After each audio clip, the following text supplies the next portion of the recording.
Buenas noches, Padre José, ¿cómo está? Bien, feliz, Fray, de verdad, de compartir con ustedes, de tener esta oportunidad valiosísima. Y nada, bienvenido de verdad por aceptar la invitación y todos los que se van a unir también bienvenidos. Muchas gracias, muchas gracias. Un saludo aquí desde Bogotá. ¿Tu sede es cuál, Padre?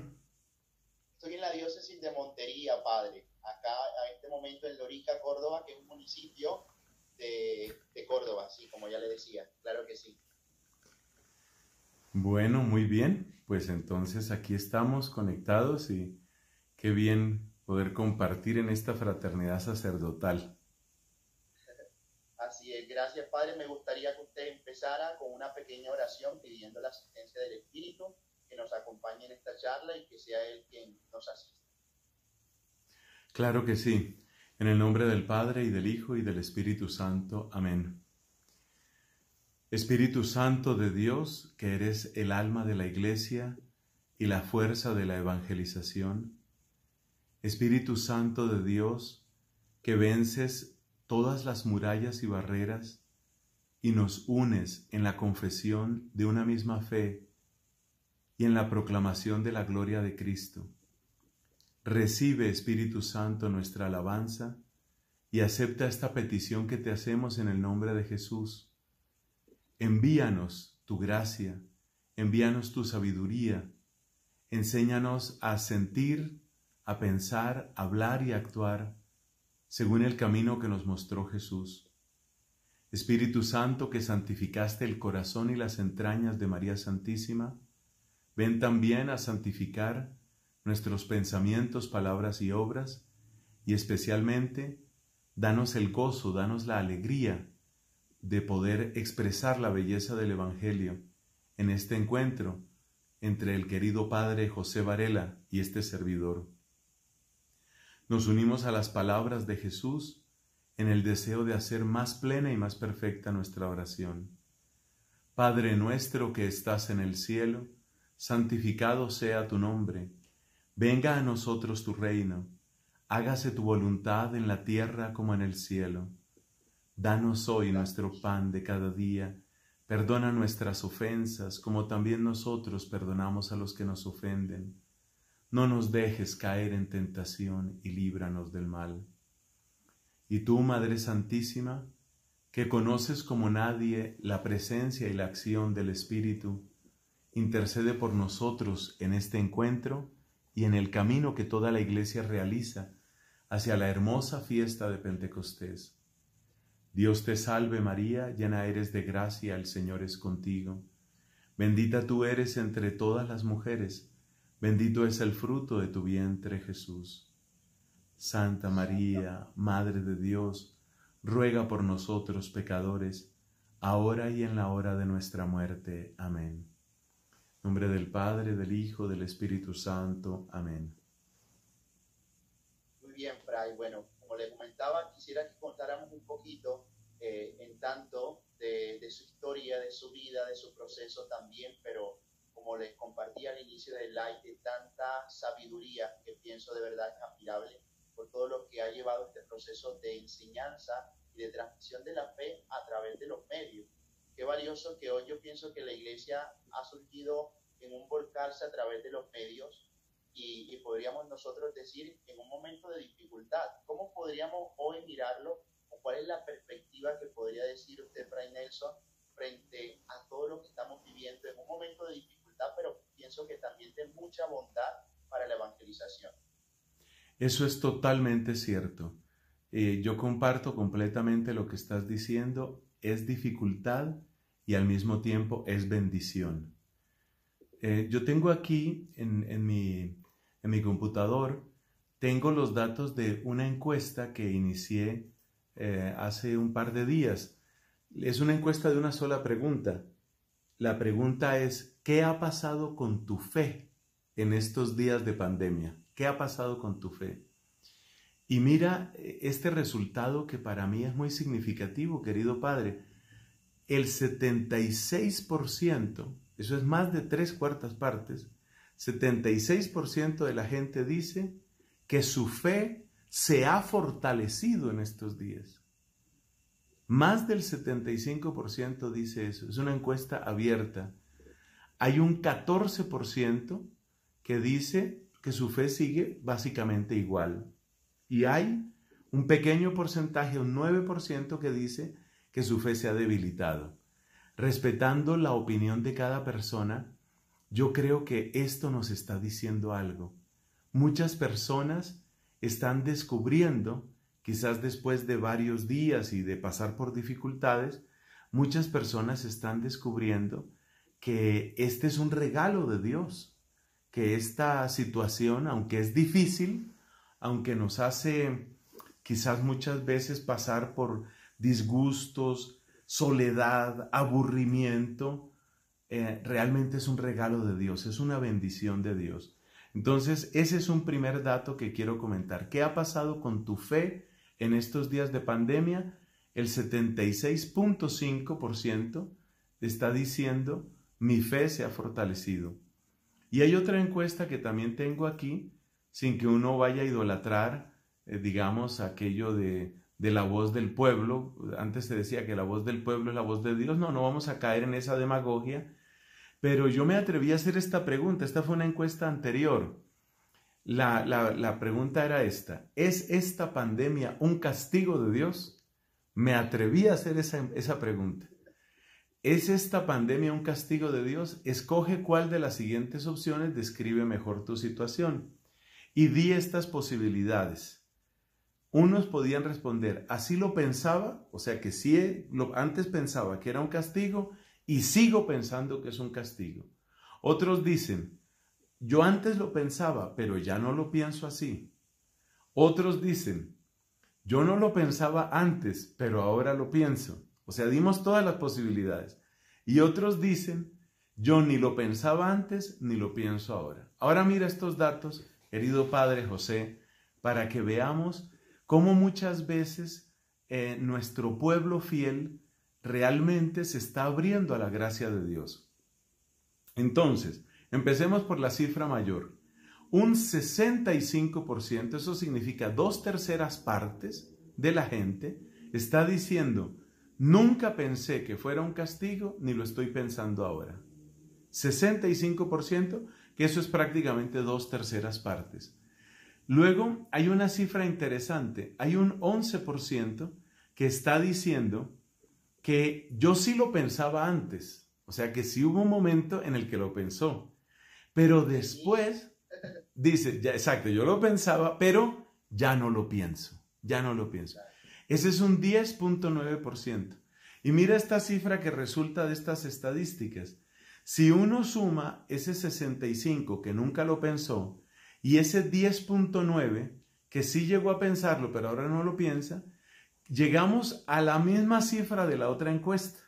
Es decir, un 76% de las personas, de nuevo, 3/4 partes de la gente que ha respondido esta encuesta totalmente abierta, la gente sabe que esto estuvo en redes sociales, un 76% de las personas están diciendo, yo no creo que esto sea un castigo de Dios. Entonces, si reunimos los datos de esas dos encuestas, nos sale algo muy bonito, que 3/4 partes de nuestro pueblo están diciendo, no miremos esto como un castigo de Dios. Y esas mismas, yo me atrevo a decir, 3/4 partes de la población están diciendo, mi fe se está fortaleciendo. O sea, no solo no quiero mirar esto, no se trata de mirarlo como un castigo de Dios, sino que estoy dándome cuenta que mi fe está creciendo. Entonces es algo realmente muy hermoso que nos está mostrando por dónde tiene que ir la obra en los medios de comunicación. Voy a dar otro datico que también es interesante.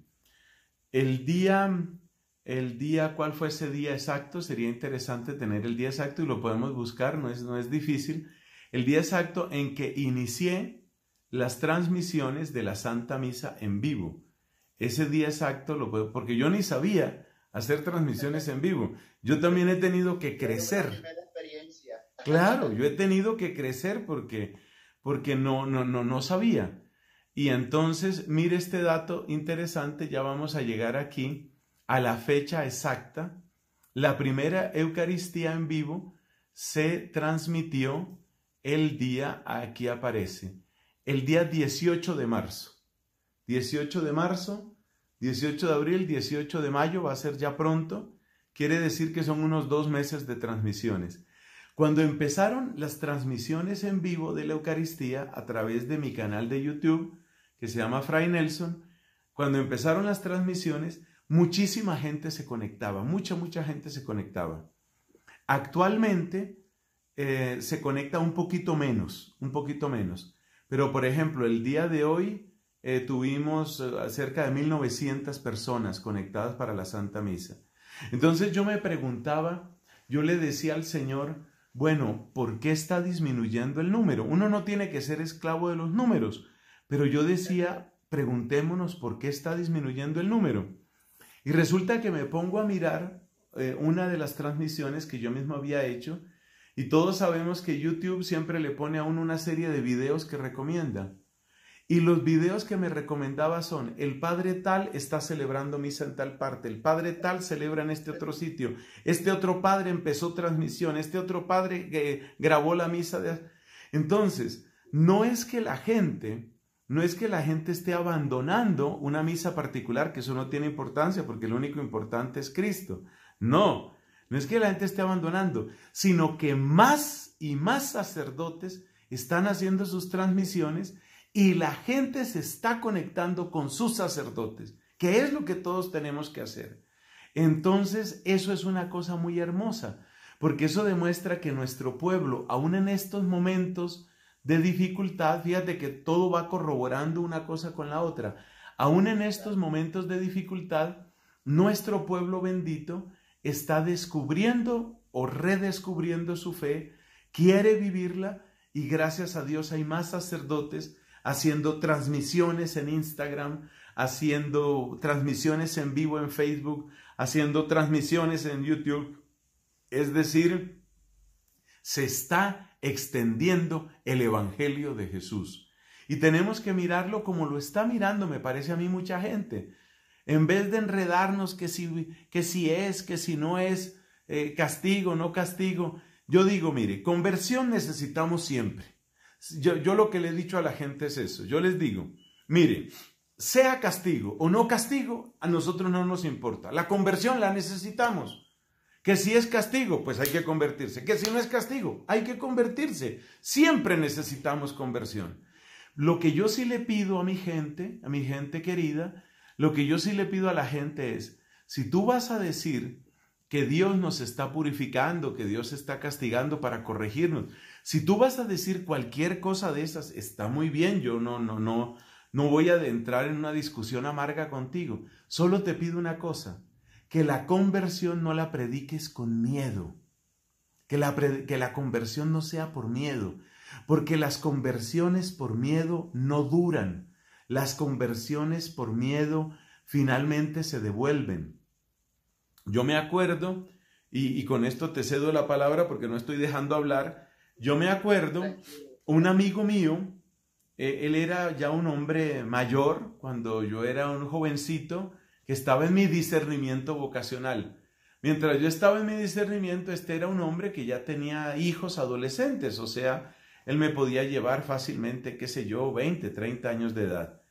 Y este hombre era un poquito, ¿qué te diría yo? Resistente. Éramos buenos amigos, pero este hombre era un poquito resistente al tema de las vigilias, las oraciones, la Eucaristía, los grupos de oración.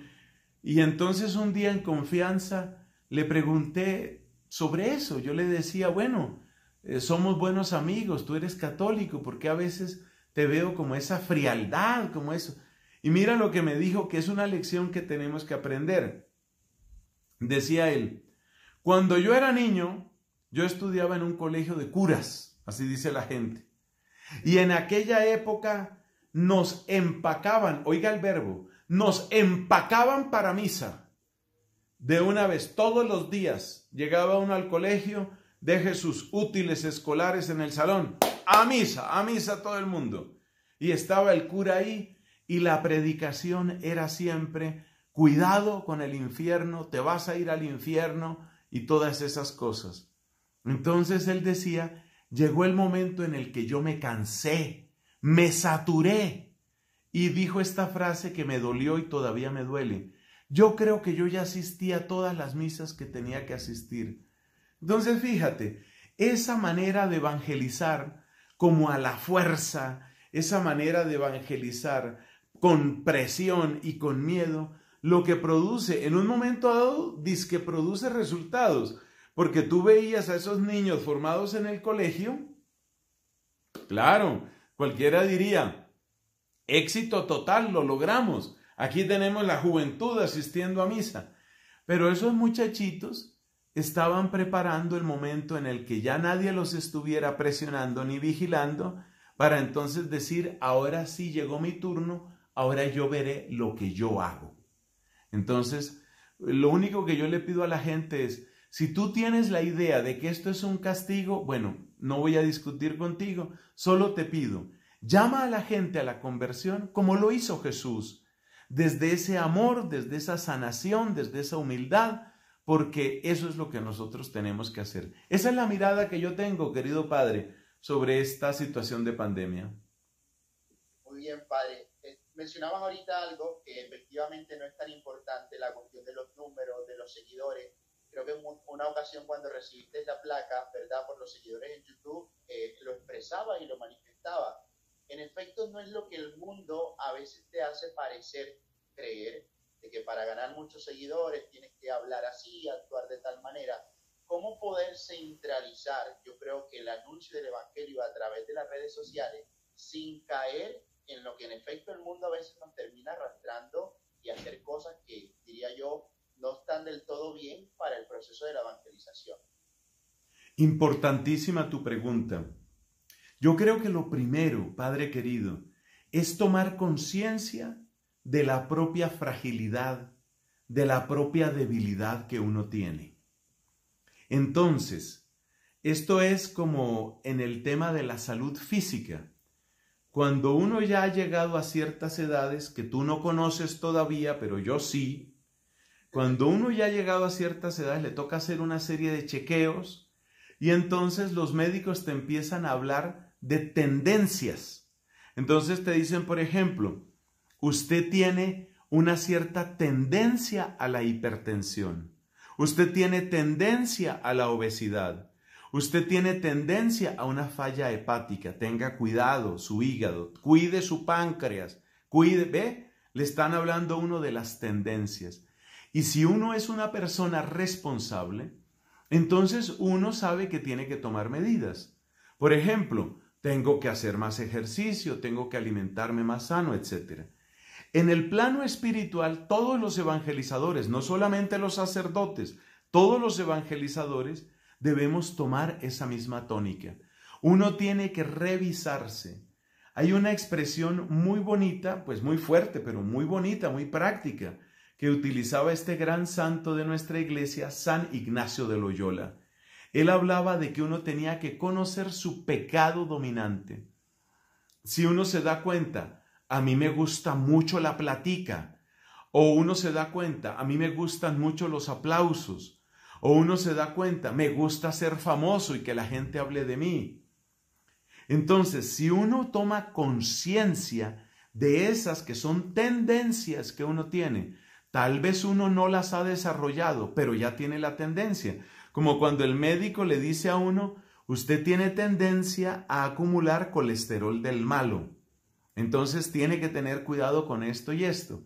Entonces lo mismo, uno se revisa con honestidad, uno mira un poco lo que es la realidad de su vida y se va dando cuenta que uno tiene esas tendencias, sea de soberbia, de codicia, de fama, de lujuria, sensualidad. ¿Cuál es la tendencia que uno tiene? Ya eso ayuda a que uno esté un poco en guardia, Ese es el primer criterio que, repito, vale para nosotros sacerdotes, por supuesto, pero creo que vale para todo evangelizador. Porque también hay muchas personas, chicos y chicas, por ejemplo, católicos, y eso a mí me alegra mucho. Hay chicos católicos, hay chicas, jovencitas católicas, que están haciendo presencia así en las redes, están haciendo presencia en muchos sitios. Bendito sea Dios, eso está muy bien. Pero también ellos tienen que hacerse y ellas tienen que hacerse este examen de conciencia. Luego, segundo punto. Entonces, primero mirar uno, revisarse cuáles son las tendencias que uno tiene. Segundo punto, uno también tiene que hacerse este examen de conciencia. ¿Cuál es el fruto que esto tiene? Es decir, hay una mirada que es mundana y diabólica y hay otra mirada que es sabia y espiritual. La mirada mundana y diabólica, como lo han dicho muchos en este tiempo, entre otros el cardenal Sará, siempre mira los derechos. Yo tengo derecho. No, yo tengo derecho. Yo también necesito esto. Y sabemos muy bien que cuando un sacerdote entra en ese lenguaje de que yo tengo derecho, ya se sabe para dónde va ese camino. Como yo tengo derecho, entonces me tomo mis tragos, me volví alcohólico, como yo tengo derecho, me volví mujeriego y todos los desastres que pasan en la vida sacerdotal. Entonces, la mirada mundana, que termina siendo diabólica, es la que se apoya en los derechos. La mirada sabia y la mirada espiritual es la que atiende principalmente a cuál es el fruto de esto. Hay una anécdota muy bonita que pasó en una diócesis de Colombia y fue del norte de Colombia, pero no fue Montería. No me pregunte cuál fue porque no lo voy a decir.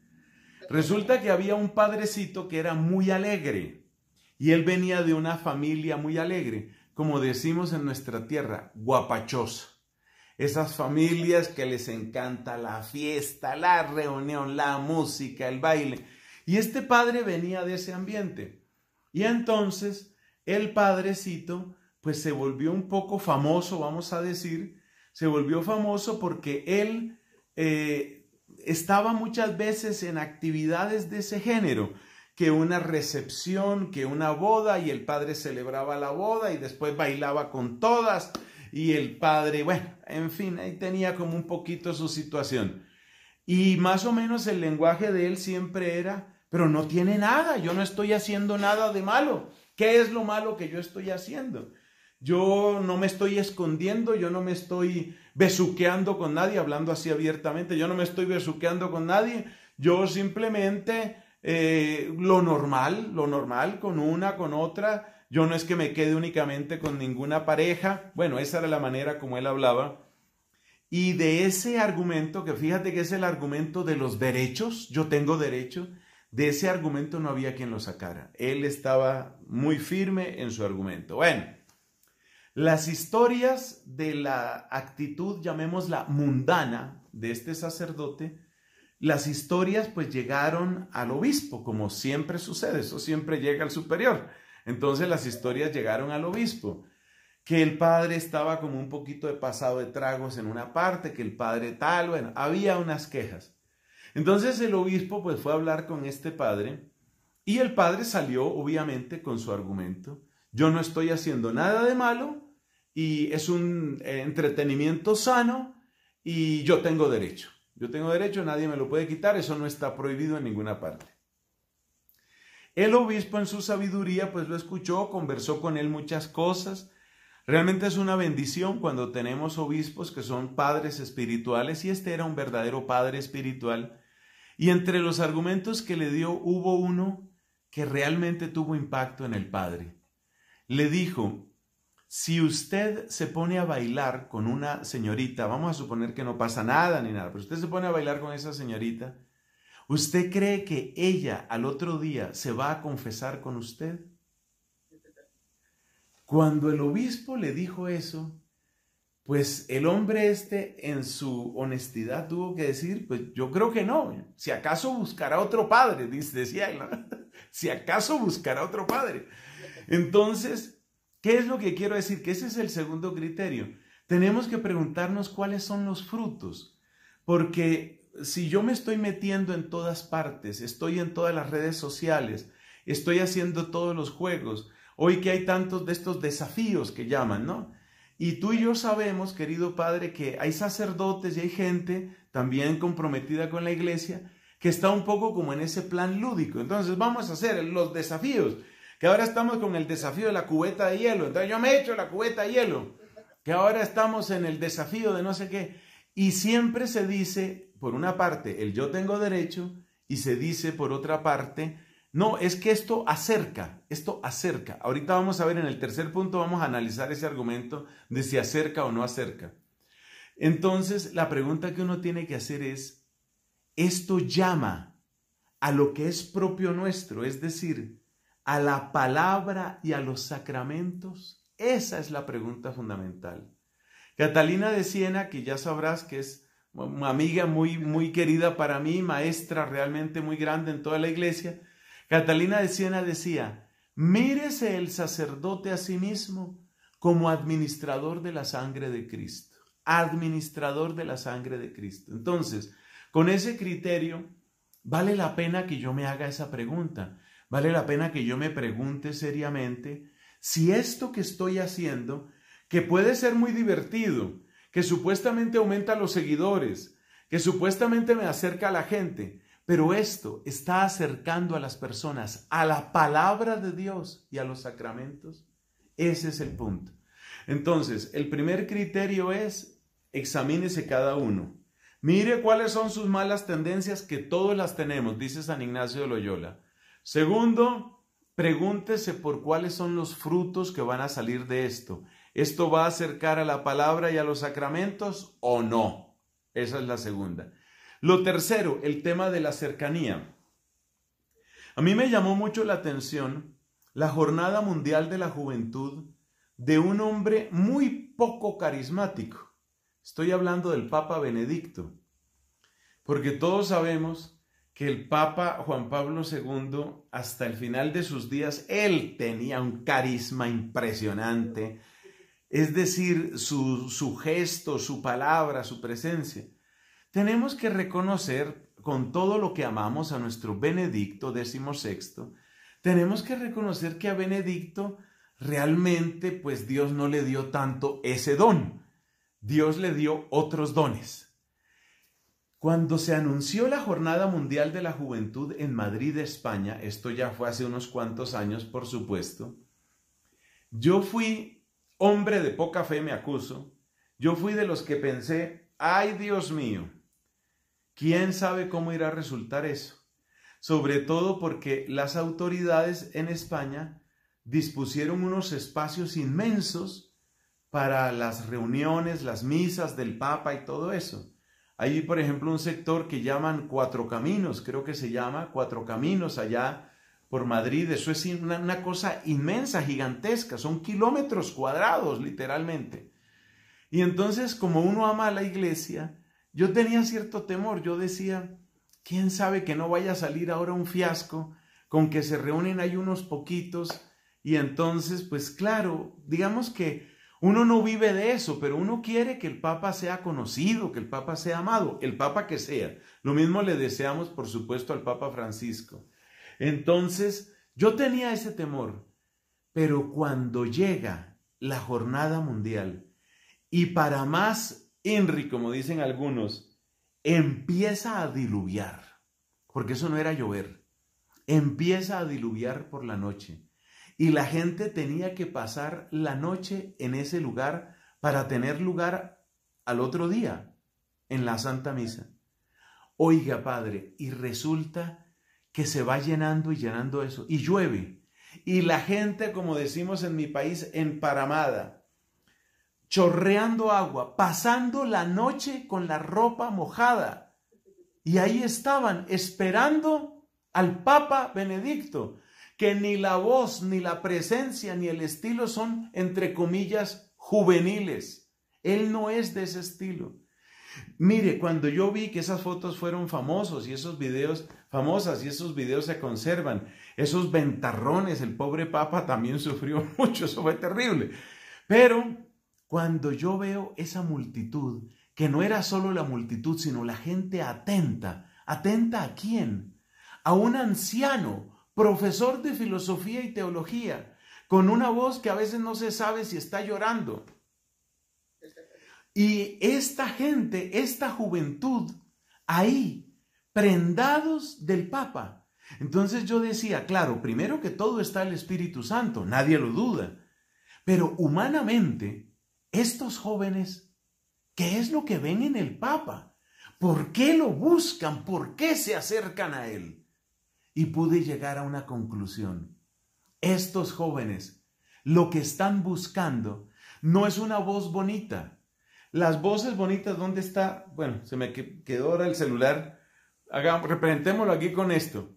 Las voces bonitas las encuentras ahí en YouTube. Cuerpos bonitos los tienes aquí por montones. Yo no sé cómo sea tu vida, Padre, pero me parece que ni tu cara ni la mía, ni tu cuerpo ni el mío van a competir con los cuerpos y caras que salen en YouTube o que salen en cualquier lugar de esos. Yo no tengo por qué competir con el mundo según las condiciones del mundo. Entonces, ¿qué es lo que anhelan nuestros jóvenes? Cuerpos bonitos los tienen por todas partes. Caras bonitas las tienen por todas partes. Voces hermosas las tienen por todas partes. ¿Qué es lo que ellos encontraban en un hombre como Benedicto? ¿Qué encontraban? Hay una palabra que es muy amada de los jóvenes: autenticidad.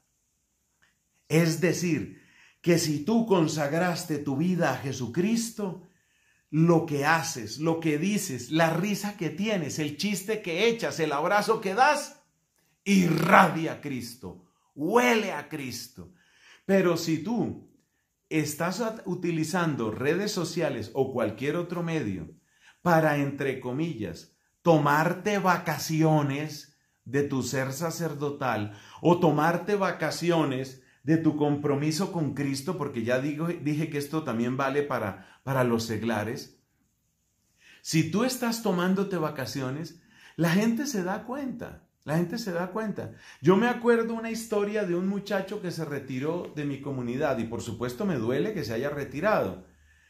Tal vez, bueno, muchas cosas pudieron pasar ahí, pero una cosa que sucedió es que este muchacho estuvo en algunas reuniones de estas de acogida que se hacen para los nuevos y él decía, mire, esa clase de alegría con esa música, eso era lo que yo tenía en mi casa. Entonces, los muchachos, ¿qué están buscando? Están buscando dos cosas. Están buscando trascendencia, algo que no se los puede dar, que no se los quiere dar el mundo y no se lo puede dar. Y están buscando autenticidad. Entonces, los muchachos no se nos van a acercar más porque nosotros empecemos a competir con el mundo según las condiciones del mundo. Hoy me informaba YouTube solamente para la gloria de Jesucristo y que Dios me mire con misericordia. Hoy me informaba 233,000 seguidores. Bendito sea Jesús. Esos 233,000 y muchos otros sacerdotes tienen más o menos, eso no es lo importante. Pero ¿qué es lo que yo he detectado? La gente busca lo que el mundo no le puede dar. Yo canto, por ejemplo, yo canto. Ahí sí como el programa, cante aunque no cante, yo canto. Yo puedo cantar y yo sé rasgar una guitarra, pero yo no puedo competir con los artistas de este mundo. Yo no puedo competir con las guitarras que tiene un artista de esos. El otro día estaba mirando en un programa un especial sobre esto que llaman música country. Y entonces salió uno de esos artistas famosos, a mí el nombre no se me quedó. Bueno, el hombre salió con su guitarra. Oiga, ese instrumento parecía hecho en el cielo. ¡Qué cosa tan bella! O sea, qué sonido, o sea, cada rasguido o rasgar de la guitarra y el amplificador que tenía. Yo jamás voy a poder competir con eso, ni tú tampoco, ni ningún sacerdote. Pero nosotros, misioneros de Cristo, discípulos de Cristo, seguidores de Cristo, podemos dar algo que no les va a dar ninguna guitarra, que no les va a dar ningún amplificador. Si ellos ven en nosotros que realmente nos estamos muriendo de amor por Jesús, si ven en nosotros que realmente ardemos de amor por Cristo, esa es la autenticidad. Entonces resumo la respuesta. ¿Qué hacer para que estas oleadas de comunicación no nos lleven a las malas playas de la mundanidad? Entre otras cosas, el primero que empezó a hablar de esto de mundanidad fue el Papa Francisco, ¿tú te acuerdas? Él empezó a advertirnos del peligro de una iglesia mundanizada. Entonces, ¿qué sugerencias damos? Primera, revísate, mira tus tendencias, pregúntate qué es lo que realmente quieres. Y eso pues para ti, para mí, para todos, ¿cierto? Sino que uno habla así. Segundo punto, es muy importante que nosotros, después de hacer ese análisis, nos preguntemos cuáles son los frutos que queremos, cuáles son los frutos que estamos buscando. Y esos frutos tienen que ser amor a la palabra de Dios, cercanía a los sacramentos, es decir, que Cristo sea más conocido, más amado, más obedecido. Esos son los frutos. Si yo estoy en ese camino, voy bien. Si eso no se está dando, así crezcan y crezcan y crezcan los seguidores, así no es. Y tercer punto, recordar qué es lo que están buscando especialmente los jóvenes. Nuestra gente está buscando trascendencia,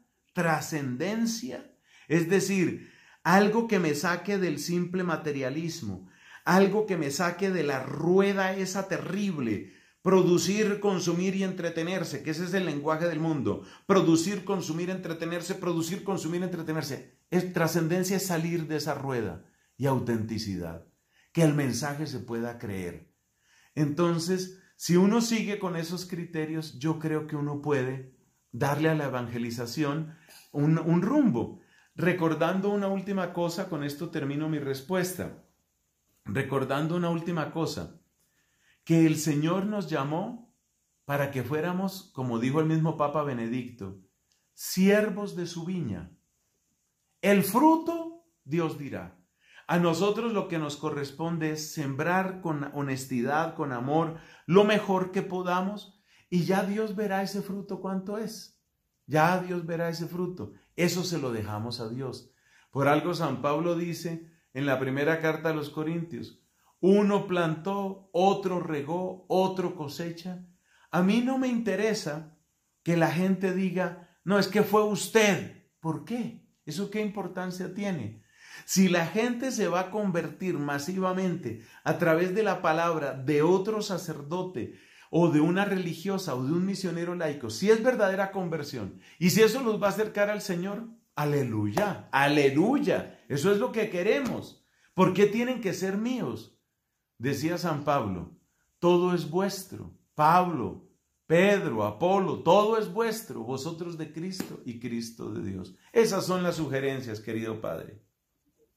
Así es, Padre, muy bien. Yo quiero que de pronto también podamos descubrir alrededor de todo el confinamiento y lo que se está viviendo, la familia, ¿verdad? Cómo la autenticidad y la constitución natural, familiar, hoy yo creo que requieren también un realce. Este domingo que pasó celebramos la Marcha por la Vida y fue todo también una experiencia virtual ante lo que generalizó fue Colombia.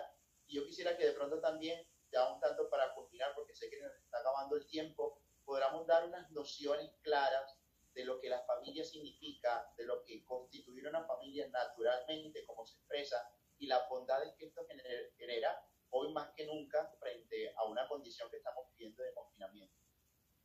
Muchas gracias, Padre. Indudablemente la familia está bajo ataque. Y yo quiero dividir mi respuesta en dos partecitas, espero ser, sintético. Primero, es bueno que entendamos cuál es esa riqueza que tiene la familia, pero que es tan peligrosa para el nuevo orden mundial. ¿Cuál es esa riqueza tan peligrosa que tiene la familia que hace que mucha gente quiera acabar con la familia? Esa es la primera parte de mi respuesta. Y la segunda, quiero fijarme en lo que están haciendo algunas familias católicas hoy y que creo que es digno ejemplo a seguir. Entonces empiezo con lo primero.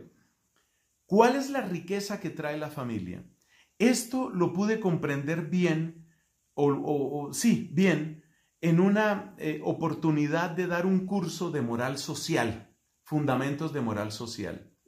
Y uno de los criterios que tiene el compendio de moral social, de doctrina social de la Iglesia, que está gratis en la página del Vaticano, se ha dicho entre paréntesis, es un documento precioso, documento firme, dice que uno de los grandes principios de la vida en sociedad es un principio que se llama subsidiariedad. ¿Subsidiariedad qué quiere decir? Que entre una cosa gigantesca que se llama Estado, o más grande si quieres, que se llama Organización de las Naciones Unidas, globalización. Frente a esa cosa gigantesca, existimos unos seres pequeñitos que nos llamamos los individuos. Entonces, entre el individuo y eso gigante que se llama Estado, tiene que haber unas estaciones, unas instancias que protegen los derechos del individuo y que hacen que el individuo sea relevante y existente. ¿Eso qué quiere decir? Que si yo vivo, por ejemplo, en un país que tiene cerca de 50 millones de habitantes que se llama Colombia, en este país, ¿qué soy yo? Yo soy un 50avo de una millonésima de Colombia. ¿Qué soy, por Dios? Pero ¿qué pasa? Que si yo tengo mi familia, en mi familia yo existo, yo importo. Yo tengo un lugar donde soy reconocido, apoyado, amado. Tengo otro lugar donde existo, mi parroquia. Tengo un compromiso con mi parroquia. En mi parroquia, donde ya asisten seguramente centenares, miles de personas, yo existo. Entonces, esas instancias intermedias entre el individuo y el Estado protegen los derechos del individuo y le dan capacidad de acción. Por ejemplo, ya que tú mencionaste la Marcha por la Vida, y yo desde aquí envío mi saludo gozoso a todos los que participaron. Yo también participé como uno más, simplemente. Entonces, si yo como individuo, yo, estoy en desacuerdo con el aborto, ¿qué puedo hacer yo que soy el 50avo de la millonésima parte? Nada. Pero si yo me uno contigo y con otro y con otro y con otro y formamos una organización que se llama Unidos por la Vida o se llama Choose Life o se llama 40 días por la vida, y si ya hacemos presencia, esa presencia sí tiene existencia social. Entonces, ¿qué pasa? Que la célula fundamental que protege al individuo, que le hace existir socialmente, que lo capacita para que no se lo lleve cualquier doctrina o cualquier moda, es la familia. Y por eso la guerra contra la familia. La guerra contra la familia tiene un propósito fundamental, un propósito clave. La guerra contra la familia tiene el propósito de dejar al individuo solo, desprotegido, para que el Estado, por medio de un instrumento que se llama el mercado y de otro instrumento que se llaman medios de comunicación, haga lo que quiera del individuo. Por eso la gente quiere, por eso los poderes grandes, los grandes poderes globales, les interesa desarticular la familia. A veces, volviendo a la familia un ente amorfo que se confunde con cualquier otra cosa.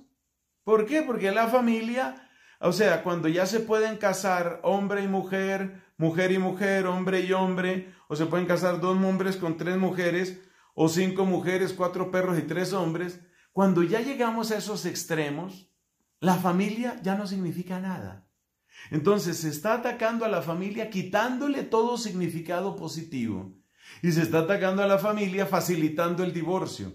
Y se está atacando a la familia trivializando la sexualidad. Y se está atacando a la familia hablándoles a los jóvenes un lenguaje de rebeldía, de manera que ellos crean que quien los defiende de los papás es el Estado. Por mencionar solo algunos, estos son ataques a la familia. Muy bien, si tenemos claro eso, ahora viene el siguiente punto.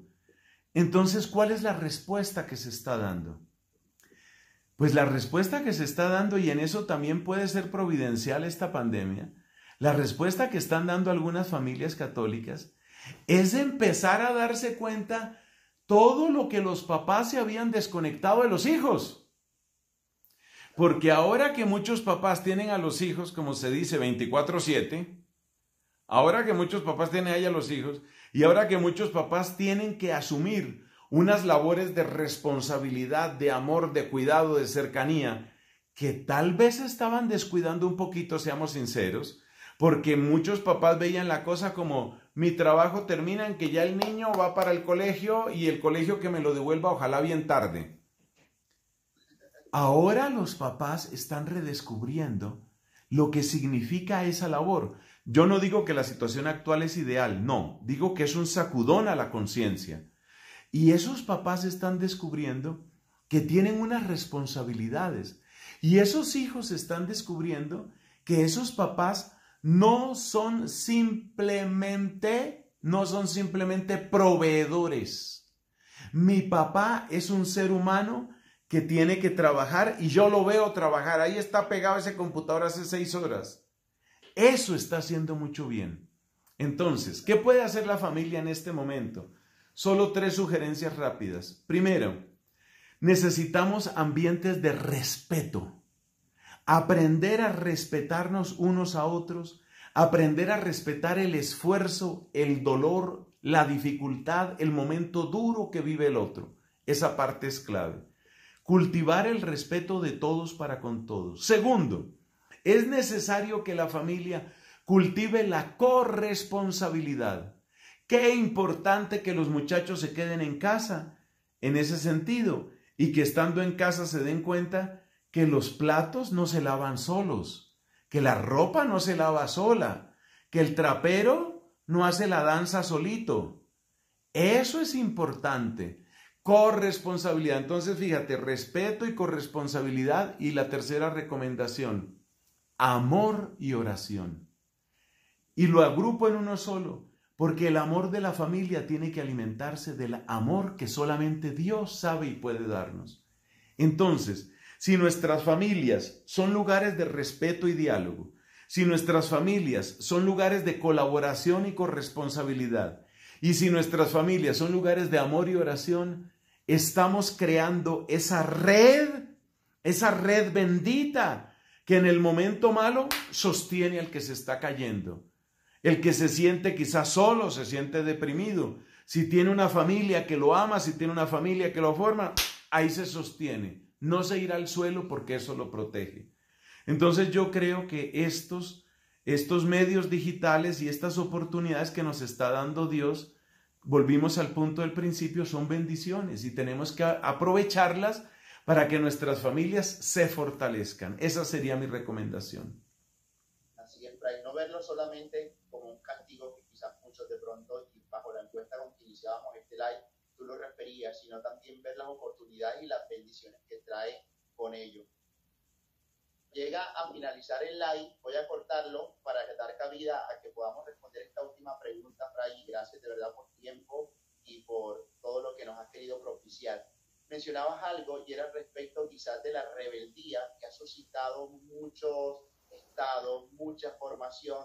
Estoy hablando más exactamente de la ideología de género y cómo en muchos países la rebelión de las mujeres como creyendo o diciéndonos no ocupamos un lugar importante.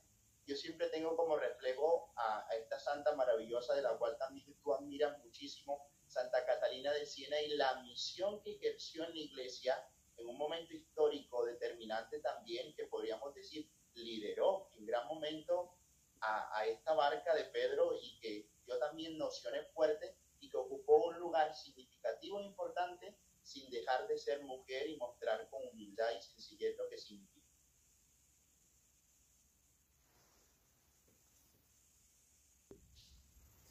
Muchas gracias José. De manera un poquito breve podemos decir lo siguiente.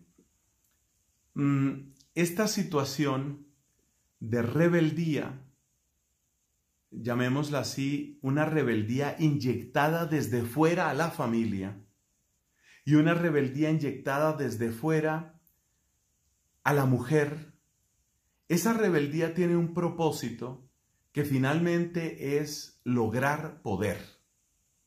Realmente de lo que se trata es eso. Básicamente es la estructura de la ideología marxista. Básicamente es eso. Aunque ya hay huellas de ese tema, por ejemplo, en la época de la Revolución Francesa. Pero básicamente se trata de eso. ¿De qué se trata? A ver, el marxismo hace un análisis económico y llega a la conclusión de que hay unos que se están aprovechando de otros. Y la respuesta del marxismo es, no tanto vamos a arreglar esa diferencia, ni vamos a que se entiendan, ni vamos a que se ayuden, sino más bien vamos a que el que está abajo se haga consciente de su situación, se fortalezca, se llene de fuerza entonces y derribe al que está arriba. Entonces, en ese sentido, pertenece a la esencia del planteamiento marxista el odio. Es decir, que el que ha sido oprimido, se llene su cabeza de convicciones, se llene sus puños de fuerza, tome conciencia de clase y desde ahí ataque al otro. Marx veía ese esquema fundamentalmente desde el punto de vista de la economía, pero ya otros pensadores, entre los cuales siempre hay que mencionar al fundador del Partido Comunista Italiano, Antonio Gramsci, él vio que era necesario extender esta misma idea marxista a otros. Entonces, por ejemplo, a la mujer. ¿Cómo funciona esto con la mujer? Con la mujer funciona de esta manera. Es lo que vemos en el feminismo radical, que prácticamente es todo el feminismo que vemos hoy. Entonces se le dice a la mujer: tú has sido lastimada, tú has sido maltratada, tú has sido marginada. Entonces ahora únanse las mujeres y canten todas a coro. Gracias a Dios la pandemia ha disminuido eso. Canten a coro señalando a los hombres: el violador eres tú, el violador eres tú. Ese es el marxismo puro. Nos unimos, ¿cierto?, los pobres, para gritarle al rico que es un maldito y que lo vamos a derribar. Se unen las mujeres para gritar juntas al hombre que es un maldito violador y que lo van a castrar o lo van a acabar o como sea. Y quien se quiera oponer, pues entonces va a ser atacado. Esa es una estructura de construcción de poder, y esa estructura de construcción de poder es lo que se busca a través del neomarxismo. Entonces, la ideología de género básicamente sigue ese esquema. Por una parte, es tomar a poblaciones ofendidas, lastimadas, como por ejemplo las mujeres, o como por ejemplo las personas con tendencia homosexual, es tomar a estas personas y decirles: tú has sido oprimido, pero ahora saca pecho y saca fuerza, porque llegó tu turno del desquite y ya verás que entonces, ¿qué lo vamos a lograr?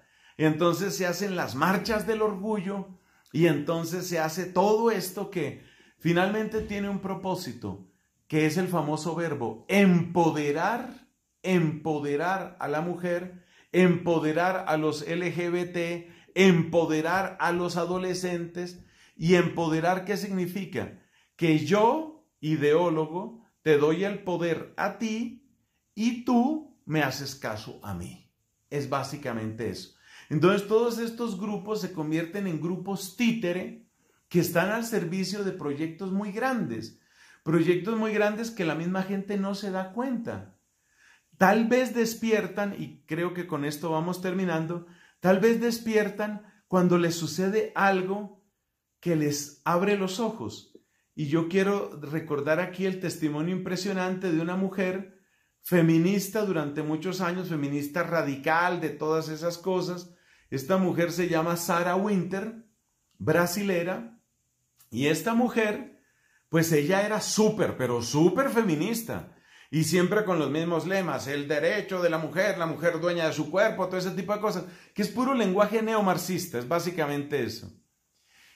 Pero resulta que esta mujer quedó embarazada, y cuando ella queda embarazada y ella empieza a hablarles a sus amigas, vamos a llamarlas amigas feministas, que ella quería seguir adelante con ese embarazo, ahí se acabó todo el apoyo. Porque resulta que el proyecto feminista radical incluye que la mujer sea un peón, un soldado de una causa, no una madre. Porque como se necesita que cada mujer se convierta en un puño para darle duro a los hombres y para darle duro a la iglesia y para darle duro a la sociedad, una mamá no va a tener esos sentimientos. porque la maternidad tiene una fuerza muy grande y eso está en el corazón de la mujer y está en el ser de la mujer. Entonces ella se quedó sola, Sarah Winter, ella lo cuenta, por eso me atrevo a decirlo aquí. Ella se quedó sola porque ella quería seguir adelante con su embarazo. Y como ella se quedó sola, empezó a preguntarse, oiga, pero ¿cuál es esta mentira en la que yo estoy viviendo? Entonces, ¿cómo así que yo, qué es lo que estoy haciendo? Y cuando ella se dio cuenta de la mentira en la que estaba viviendo, empezó a salir de ahí.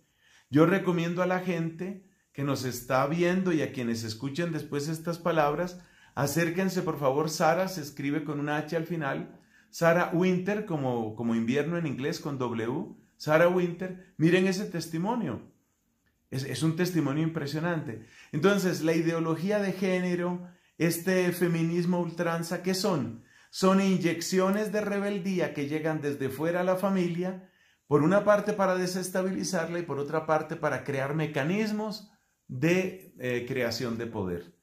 Entonces ahí es donde necesitamos mujeres, como nuestra amada Catalina de Siena.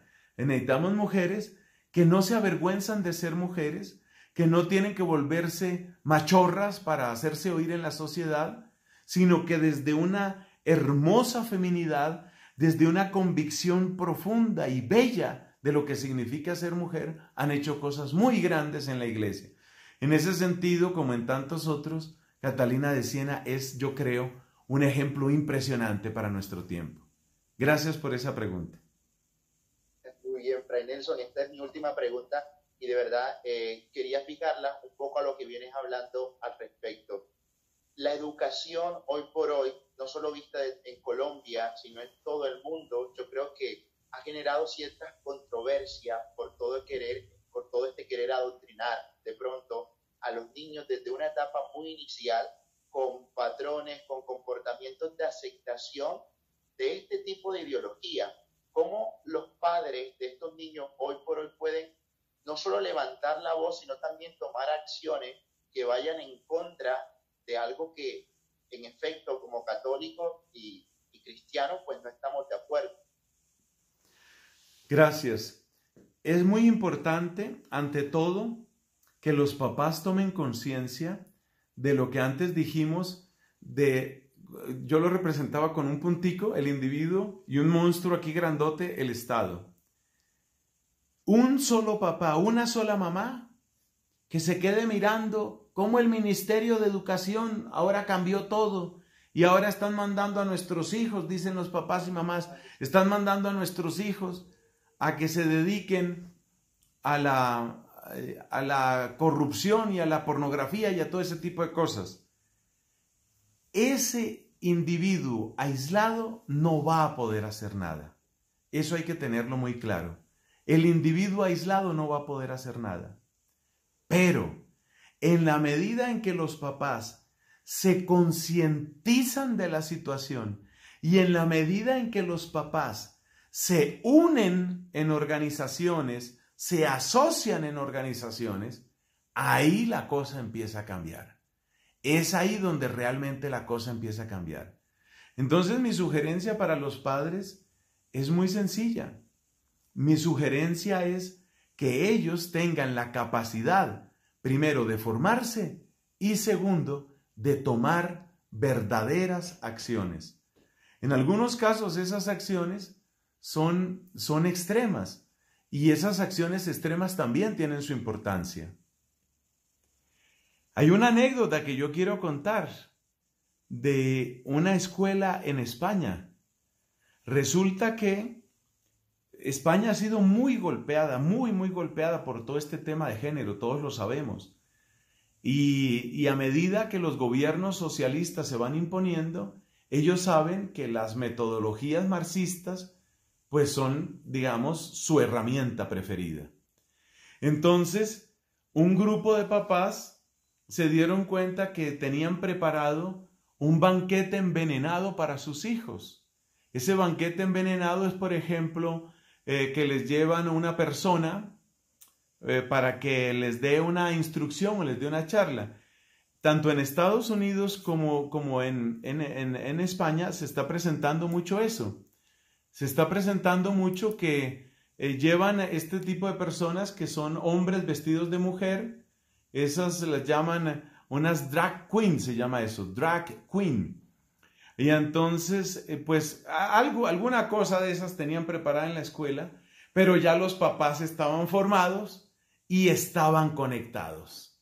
Pues se regó la voz de lo que iba a suceder, se regó la voz de lo que estaba pasando. ¿Y qué dijeron? Pues mañana no va ningún niño a la escuela. Y resulta que al salón de clase apareció un niño o dos niños. Tuvieron que cancelar la actividad. Entonces, por eso la importancia de la subsidiariedad que antes la mencionábamos. Si yo me quedo solo, como papá, como mamá, me quedo solo frente al Estado, yo digo, pero ¿yo qué puedo hacer? Me tocará mandar a mi hijo. Pero si yo soy un papá o una mamá que se ha formado, y si están unidos los papás, entonces para eso se necesitan líderes. Esta es una razón, estimado Padre José, esta es una razón por la cual yo no comparto demasiado la idea de sacar a los niños de las escuelas.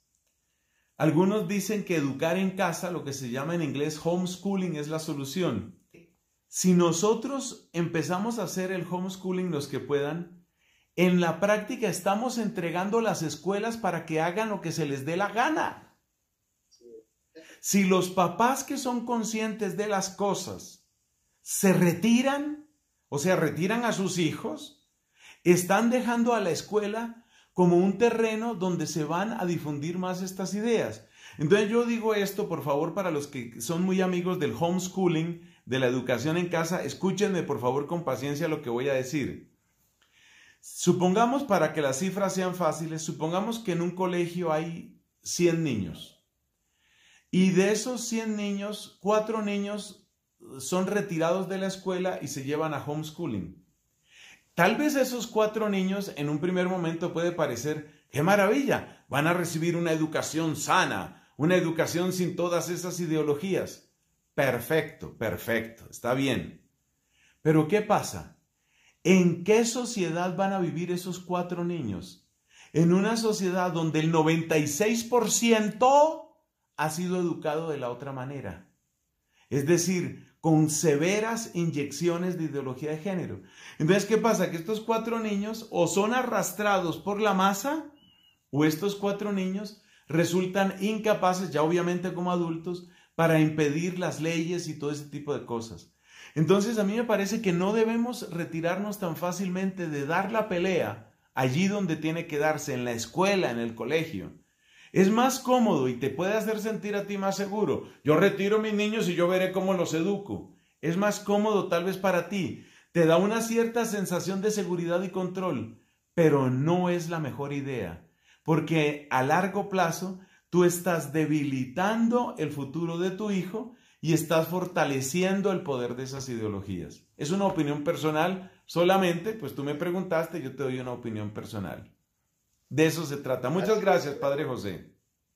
Padre, de verdad, muchas gracias también a ti por el tiempo, por lo que nos hemos entendido también un poco, pero nada, feliz de haberte tenido acá. Ojalá tengamos nuevamente la oportunidad. Sé que todos los que están allí también felices de escucharte. Y bueno, Padre, muy buenas noches y gracias de verdad por el espacio y por el tiempo que nos has brindado. Muchísimas gracias a ti. Terminemos dándole la alabanza al Señor. Gloria al Padre, al Hijo y al Espíritu Santo. Como era en el principio, ahora y siempre, por los siglos de los siglos. Amén. Amén. Yo inicié, ahora tú por favor danos la bendición. Que el Señor Dios Todopoderoso, en su gracia y el amparo de nuestra Madre Santísima, la Virgen del Rosario, proteja hoy toda nuestra vida, nuestros hogares, nuestros países, nos conceda también de su protección en el nombre del Padre, del Hijo y del Espíritu Santo. Amén. Amén. Muchas gracias. Muchas gracias, Padre. Que Dios lo bendiga. Adiós.